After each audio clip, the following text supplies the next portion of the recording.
Today we are celebrating a very important day.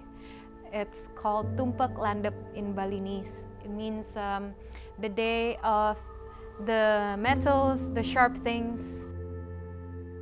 For us at Wedoo, Tumpek Landep is an especially big celebration because we produce machines and also use machines every day.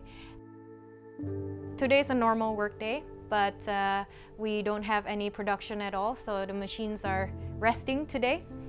And then we are deep cleaning every parts of the machines.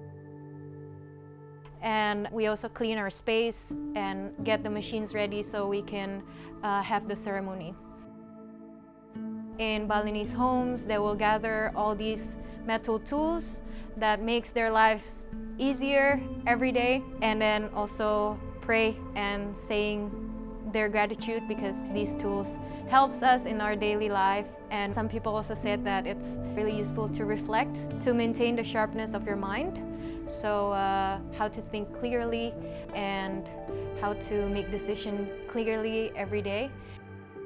For the machines that we've made, we are very thankful for them for helping our clients recycling plastic, composting their waste, managing their waste. And we are also hoping that these machines can continue to be useful and also continue helping nature as well to be more circular in terms of the economy. We are also praying for safety, so these machines continue to provide good things in our life and not the opposite. Rahajang Tumpek Landep.